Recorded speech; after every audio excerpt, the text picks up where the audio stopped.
السلام علیکم. میرا وعلیکم ایک سوال السلام ہے. ورحمۃ اللہ. میں ابھی بھی پوسٹ پڑھی ہے کہ ایک صاحب فرماتے ہیں کہ شیخ الحدیث کوئی بزرگ تھے، ان کو خواب میں آ کر آپ صلی اللہ علیہ وسلم نے شوگر کا علاج بتایا ہے. تو قصہ یوں ہے کہ وہ کہتے ہیں کہ خواب میں آپ صلی اللہ علیہ وسلم آئے تو میں نے ان سے عرض کی یا رسول اللہ صلی اللہ علیہ صلی اللہ وسلم، علیہ میں عرصے سے شوگر کے مرض میں مبتلا ہوں. تو آپ نے فرمایا کہ صبح اٹھ کر 2 چمچ گلاب کا عرق پانی میں گھول کے پی جاؤ، اس سے شوگر کا خاتمہ ہو جاتا ہے. اور کہتے ہیں وہ کہ جو گلاب کا پھول ہے وہ آپ صلی اللہ علیہ وسلم کے پسینہ مبارک سے وجود میں آیا ہے.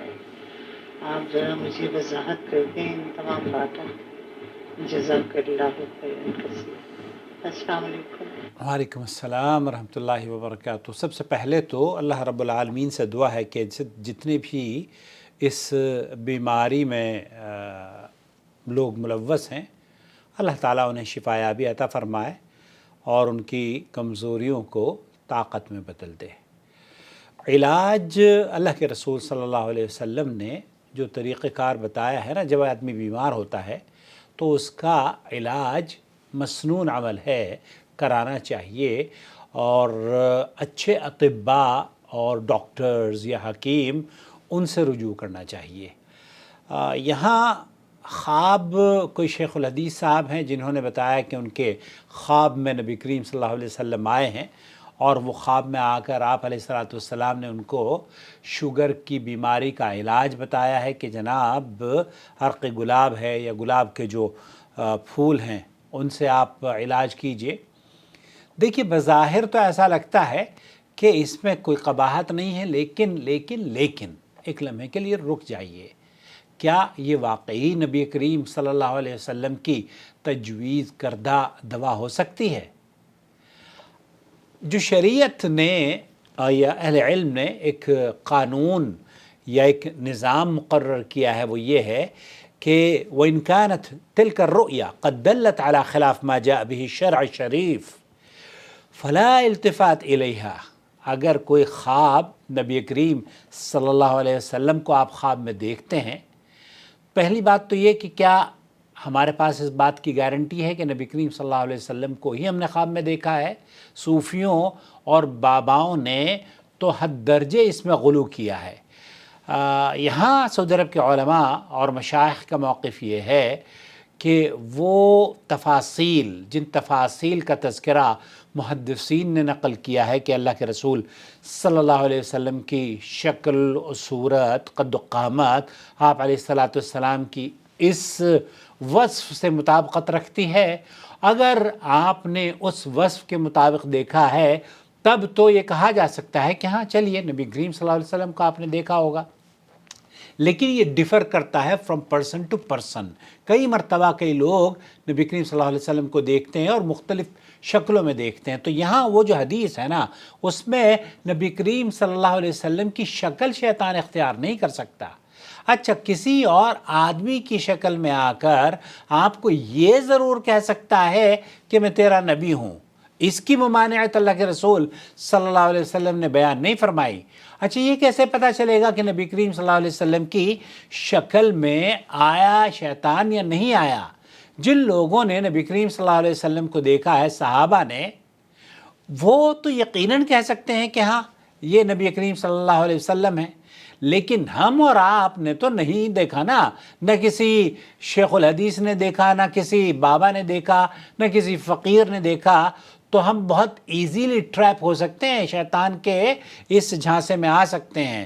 اب وہ شیطان جو ایک مشہور ہے نا عبد القادر جیلانی رحمۃ اللہ علیہ کے بارے میں، کہ اللہ تعالیٰ ان کو، شیطان کیا کہتا ہے کہ شیطان میں نے آج تمہارے سارے گناہ بھی معاف کر دیے اور تمہیں آج کوئی نیکی، آج کے بعد کچھ عبادت کرنے کی ضرورت نہیں ہے، تم معصوم ہو اور تمہارے تمام اگلے پچھلے گناہ معاف کر دیے. تو شیطان جو ہے جب عبد القادر جیلانی سے پوچھتے کہ تو کون ہے، کہتے ہیں تو میں تو تمہارا رب ہوں. تو جب رب بن کر عبد القادر جیلانی کو وہ دھوکہ دینے کی کوشش کر سکتا ہے بقول ان صوفیوں کے، بقول ان بزرگان دین کے، تو پھر میں اور آپ کس کھیت کی مولی ہیں؟ تو یہاں سب سے بنیادی چیز یہ کہ نبی کریم صلی اللہ علیہ وسلم کو دیکھنے کی تصدیق کون کرے گا؟ ٹھیک ہے، ہم یہ نہیں کہتے کہ آپ نے نہیں دیکھا، چلیے ہم آپ کی بات کو تسلیم کر لیتے ہیں، لیکن نبی کریم صلی اللہ علیہ وسلم نے اگر کوئی چیز آ کر آپ کو شریعت کے مطابق بتائی ہے فَبِهَا، عمل کیجئے کیونکہ وہ احادیث کے مطابق ہے. لیکن اگر کوئی حدیث کے مطابق چیز نہیں ہے، جیسے آپ یہ کہا کہ اللہ کے رسول صلی اللہ علیہ وسلم کے پسینے سے گلاب پیدا ہوا ہے، تو یہ پسینے سے گلاب جو پیدا ہوا ہے یہ حدیث کی کس کتاب میں موجود ہے؟ آپ بھی ذرا زحمت کریں اور ان بابا سے یا شیخ الحدیث صاحب سے، بڑے بڑے شیخ الحدیث ہیں، شیخ الحدیث کے پاس تو اتنے عجیب و غریب قصے ہیں. میں نے بھی پچھلے دنوں بتایا تھا نا کہ ایک آدمی طواف کر رہا تھا، طواف وہ عورت کو دیکھنے لگا تو کعبۃ اللہ سے ایک ہاتھ نکلا، اللہ تعالیٰ کا ہاتھ نکل کے اس کی کنپٹی پہ لگا اور اس کی آنکھیں باہر نکل گئیں. تو یہاں یہ شیخ الحدیث اس طرح کے قصے اور غلو اور حد درجے لوگوں کو میں کیا کہوں، گمراہی کہہ سکتے ہیں اس کو. تو میرا ماننا یہ ہے کہ اس طرح کے جو علاج و معالجے نبی کریم صلی اللہ علیہ وسلم کی طرف منسوب کرتے ہیں اور پھر یہ کہہ دینا کہ گلاب تو اللہ کے رسول صلی اللہ علیہ وسلم کے پسینے سے پیدا ہوا ہے، یہ کہاں سے آپ نے لے لیا ہے؟ البتہ صحیح مسلم میں اور حدیث کی دوسری کتابوں میں یہ بات ضرور ملتی ہے کہ من کذب علیہ متعمدن، جو آدمی نبی کریم صلی اللہ علیہ وسلم پر جھوٹ باندھتا ہے نا وہ اس کا ٹھکانہ جہنم ہے. تو بہت محتاط رہیں. شیخ الحدیث کو اگر جہنم میں جانا ہے تو بہرحال اللہ تعالیٰ انہیں بھی ہدایت دے مرنے سے پہلے، لیکن یہ طریقہ کار بالکل غیر منصفانہ ہے کہ آپ کوئی بھی بات سوشل میڈیا پر پوسٹ سنیں اور بغیر تصدیق کے اس پر عمل کر لیں. دیکھیے ویسے تو گلاب کھانے میں، ہم گلوقند میں، پاک پان میں بھی بہت سارے لوگ، میں بھی جب انڈیا جاتا ہوں تو کئی مرتبہ سادہ پان کھاتا ہوں اور اس میں گلوقند ڈالتے ہیں، میٹھے پان میں ڈالتے ہیں وہ. تو یہ کھانے میں تو کوئی قباحت نہیں ہے، گلوقند ہم سب کھاتے ہیں، لیکن آیا اسے نبی کریم صلی اللہ علیہ وسلم کی طرف منسوب کر دیں؟ اعوذ باللہ. میرا ایک دوست ہوا کرتا تھا، وہ حقہ پیتا تھا، سگریٹ پیا کرتا تھا، اور وہ بدبخت اللہ اسے ہدایت دے اس زمانے میں بڑا عجیب و غریب شعر پڑھا کرتا تھا. تو میں تو اس کو آج مجھے حیرت ہوتی ہے کہ لوگ کتنے اپنے نفسوں پر کس طریقے سے ظلم کرتے ہیں. اور یہ ظلم کی ایک شکل ہے کہ آپ علیہ السلام کی جو بھی باتیں آپ بزرگوں کو کہتے ہوئے سنتے ہیں نا، وہ آگے تک پہنچا دیتے ہیں اور لوگوں کو دھوکے میں ڈالنے کی کوشش کرتے ہیں.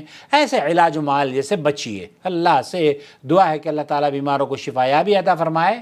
کوشش یہ کریں کہ میں بھی بیمار ہوں، شوگر کی دوائیاں تو میں بھی لیتا ہوں، لیکن الحمدللہ علاج کرتا ہوں، کھاتا پیتا بھی ہوں اور اللہ کا شکر ہے الحمدللہ. تو علاج کرائیے، جو بہترین اچھے ڈاکٹر ہوں اور اچھی کمپنی کی دوائیاں لیجئے. اور نبی کریم صلی اللہ علیہ وسلم کی جو علاج اور طبی نبوی علاج نبوی ہے، اس کے ذریعے اگر صحیح حدیث سے آپ کو کوئی عمل کرنے کی توفیق ملتی ہے اور وہ صحیح حدیث پہ ثابت ہے، تو یہاں اہل علم نے یہی کہا ہے کہ وَإِنْ كَانَتْ تِلْكَ الرُّؤْيَا قَدْ دَلَتْ عَلَى خِلَافِ مَا جَاءَ بِهِ الشَّرْعُ الشَّرِيفُ فَلَا الْتِفَاتَ عَلَيْهَا. پھر اس کی طرف ہمیں پلٹ کر بھی نہیں دیکھنا چاہیے ایسے خوابوں کی طرف. یہ قصے کہانیاں لوگ بہت سناتے ہیں. اللہ تعالی ہمیں ان فتنوں سے محفوظ فرمائے. آمین یا رب العالمین.